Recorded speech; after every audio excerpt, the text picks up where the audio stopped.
भारत में हर वर्ष चैत मास की शुक्ल पक्ष की नवमी तिथि को रामनवमी मनाई जाती है।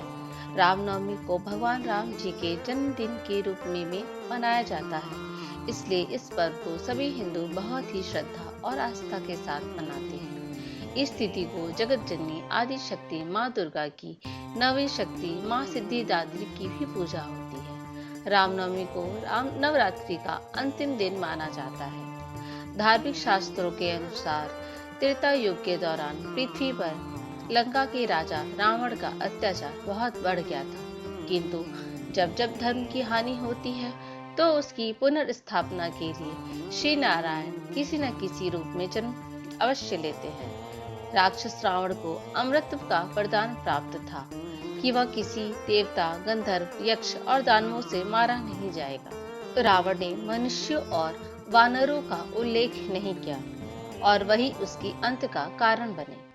उसके अत्याचार को समाप्त करने के लिए और धर्म की पुनः स्थापना करने के लिए धरती पर भगवान विष्णु एक सामान्य मनुष्य के रूप में अवतार लेते हैं, जिनका नाम राम रखा जाता है। राजा दशरथ की 3 पत्नियां थीं, लेकिन किसी को भी संतान की प्राप्ति नहीं हो रही थी। अपने वंश को बढ़ाने के लिए राजा दशरथ बहुत ही परेशान थे।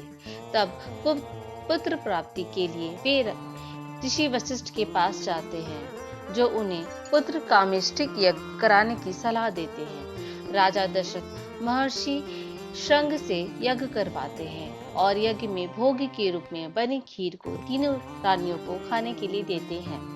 राजा दशरथ खीर की कटोरी अपनी रानी को देते हैं। माता कौशल्या और माता कैकेयी बारी बार से खीर खाती हैं और उसके बाद दोनों बारी बारी से माता सुमित्रा को अपने हाथों से खीर खिलाती हैं। इसके पश्चात 9 महीने के बाद राजा दशरथ के घर पुत्र का जन्म होता है।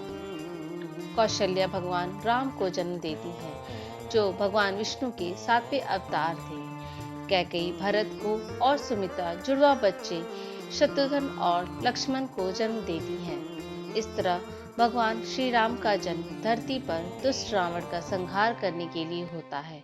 वे अपने इस अवतार में रावण का वध करके धरती के लोगों को अत्याचार से मुक्त कराते हैं।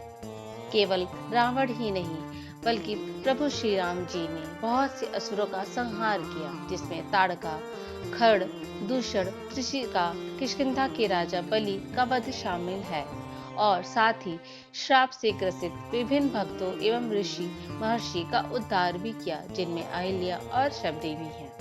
इस तरह भगवान राम के जन्म के शुभ अवसर को हर साल रामनवमी के रूप में बहुत ही धूमधाम से मनाया जाता है।